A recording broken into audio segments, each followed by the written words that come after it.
O complexo de Auschwitz começou, na realidade, como um campo de concentração, ou seja, uma prisão, principalmente para prisioneiros políticos poloneses, que faziam oposição à ocupação nazista, socialistas, comunistas, social-democratas, principalmente. E na década de 1940 ele começou a ser ampliado. Auschwitz está localizada numa região privilegiada do ponto de vista do transporte, ou seja, um entroncamento ferroviário que ligava várias partes da Europa aqui. E por isso, a partir de 1940, quando os alemães já começaram, na prática, a realizar o que eles próprios chamavam de solução final contra os judeus, o campo foi ampliado. Em 1942, depois da Conferência de Wannsee, próxima a Berlim, quando aí então foi decidido como seria a solução final, foi criada toda uma estrutura do Estado alemão para reunir, transportar e matar os judeus. Aí então Auschwitz foi significativamente ampliado, foram criadas as 5 câmaras de gás, fornos crematórios, e aí então acelerou-se a chamada solução final, que acabou resultando no Holocausto contra os judeus. Com a aceleração então da chamada solução final para matar os judeus, ainda antes da Conferência de Wannsee, os alemães começaram a testar métodos para matar pessoas. No leste europeu foram utilizados os Einsatzgruppen, que literalmente davam um tiro na cabeça de cada pessoa. Mas os alemães começaram a perceber que mesmo aqueles soldados mais cruéis ficavam psicologicamente abalados de dar tiros na cabeça de, principalmente, mulheres, crianças e bebês. E eles passaram a testar novos métodos. Então eles chegaram a criar caminhões onde a descarga do motor do caminhão, a fumaça, era jogada para dentro do caminhão, que era hermeticamente fechada, e todas as pessoas dentro do caminhão, que ficava transitando, morriam depois de alguns minutos. Mas isso também trazia problemas. Os motoristas dos caminhões ficavam desesperados com os gritos das pessoas. E nesse período, então, eles começaram a testar novas formas para executar essas pessoas, para assassinar essas pessoas. E eles encontraram no Zyklon B, um pesticida, a solução. O Zyklon B tinha a patente pertencente a uma grande empresa aqui da Alemanha, chamada de IG Farben. A IG Farben, posteriormente, ela foi dividida depois da Segunda Guerra Mundial e ela deu origem a uma série de outras empresas, como a BASF, a Bayer, né?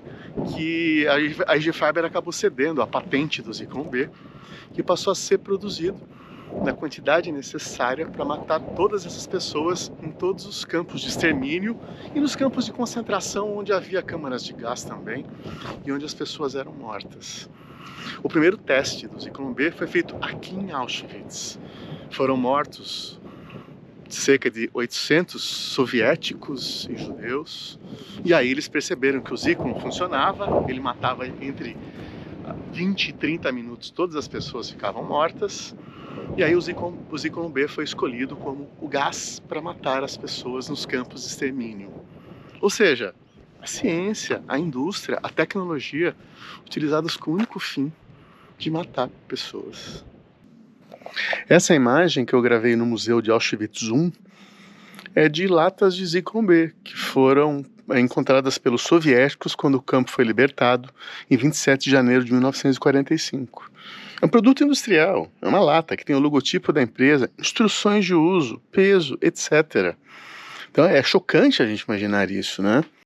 Essa foto 2 é ainda mais chocante, porque ela é a maquete de uma estrutura que envolve câmeras de gás e fornos crematórios de Auschwitz II-Birkenau. Então você percebe que na parte de baixo ficam as câmeras de gás, onde as pessoas eram levadas para serem exterminadas. Lembrando, principalmente, homens, mulheres, crianças e idosos. Pessoas que não tinham mais a força de trabalho que os alemães esperavam. As demais eram escravizadas para trabalho. Cerca de 75, 80, dependia do trem, né? Às vezes até 85% das pessoas eram levadas então para a câmara de gás, onde era jogado o Zyklon B, elas eram mortas e os fornos crematórios já ficavam ao lado. É um projeto arquitetônico de engenharia para facilitar a cremação dos corpos. Então, depois que o Zyklon B atuava, 20 a 30 minutos, entravam os Sonderkommandos, que eram formados por judeus escravizados, pegavam todos esses corpos e iam levando para que eles fossem cremados nos fornos crematórios que ficavam nesse mesmo prédio, na parte de cima.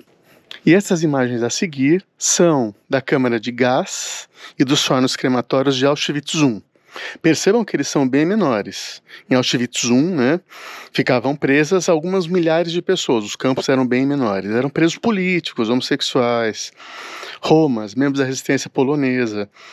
Então os fornos eram menores. Calcula-se que dezenas, em alguns casos centenas de pessoas eram mortas por dia em Auschwitz I, contra milhares em Auschwitz II. Então, né, a escala é bem diferente entre os campos 1 e 2. O campo 1 era uma prisão com trabalhos forçados. O campo de Auschwitz II-Birkenau era um campo de extermínio, uma fábrica projetada para matar o maior número de pessoas possíveis diariamente.